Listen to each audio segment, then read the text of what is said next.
అందరికీ మోతీలాల్ అన్న ఆమరణ నిరాహార దీక్ష చేస్తున్న విషయం అందరికీ తెలుసు కదా. సో ఈరోజు నేను అన్నను చూడడానికని చెప్పేసి వచ్చిన. ప్రతి ఒక్క నిరుద్యోగులు కూడా ఇక్కడికి రావాలి. గవర్నమెంట్ మారినా కానీ మన బ్రతుకులు అయితే మారలేదు. వైన్ షాప్లో ఈ గవర్నమెంట్ రాగానే వైన్ షాప్లో అవి సీసాలు మార్చేసారు, కొత్త బ్రాండ్ ఏదో తెచ్చారు. బట్ మా నిరుద్యోగుల బ్రతుకులు అయితే మారట్లేదు. ఆ బ్రాండ్ తాగితే హెల్త్ పాడవుతుందని ప్రతి ఒక్కరికి తెలుసు. అయినా సరే వాటి మీద ఉన్న ఇంట్రెస్ట్ మా నిరుద్యోగుల పైన ఎందుకు లేదు? ఒక నిరుద్యోగికి జాబ్ వస్తే ఫ్యామిలీ మొత్తం బాగుపడుతుంది. అదే డ్రింక్ తాగితే ఒక ఫ్యామిలీ మొత్తం నాశనం అవుతుంది. అంటే నాశనం చేయడంలో ఉన్న ఇంట్రెస్ట్ జీవితాలు బాగుపరచడంలో లేదా?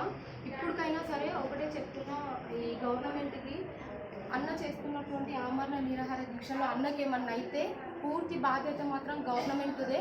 ఇప్పటికైనా సరే ఈ అన్న దీక్ష చేయబట్టి ఒక 3 days అవుతుంది. ఇప్పటికి కూడా ఎవరు ఎందుకు రెస్పాండ్ అవ్వట్లేదు? గవర్నమెంట్ కదిలి రావాలి. Group 2 పోస్టులు పెంచాలి. అలాగే కొంచెం టైం ఇవ్వాలి చదువుకోవడానికి. Group 3 కూడా పోస్టులు పెంచాలి. ఈ అన్నకి ఏమాత్రమైనా తెలంగాణలో మొత్తం ఒక గందరగోళం అయితే అవుతుంది. ప్రతి ఒక్క నిరుద్యోగి ఇక్కడికి రావాలి, ప్రతి ఒక్కరు రావాలి, అన్నకి మద్దతు పలకాలి. అన్ని పార్టీల వాళ్ళు, ప్రతిపక్షాలు ప్రతి ఒక్కరు ఇక్కడికి రావాలి. ఎందుకంటే ఇప్పుడు నిరుద్యోగుల పరిస్థితి ఏ విధంగా ఉందో ప్రతి ఒక్కరికి తెలుసు. పోయిన గవర్నమెంట్ అప్పుడు కూడా మేము ఇట్లనే కొట్లాడినాం, ఇట్లనే కావాలని చెప్పేసి అంత గొడవ చేసినాం. ఇంకా ఏంటి అంటే ఈ గవర్నమెంట్ వస్తే మా బ్రతుకులు మారుతాయని చెప్పేసి ప్రతి ఒక్క నిరుద్యోగి కూడా ఎలక్షన్ టైంలో ఇంటికి పోయారు.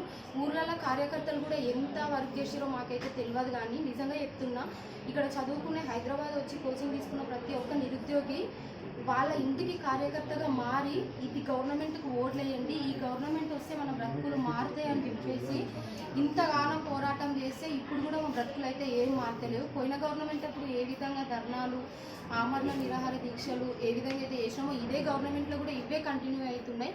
ఇప్పటికైనా సరే గవర్నమెంట్ స్పందించి మా బ్రతుకులు మార్చండి. అన్నకేమైనా మాత్రం ఈ గవర్నమెంట్దే మొత్తం కారణం.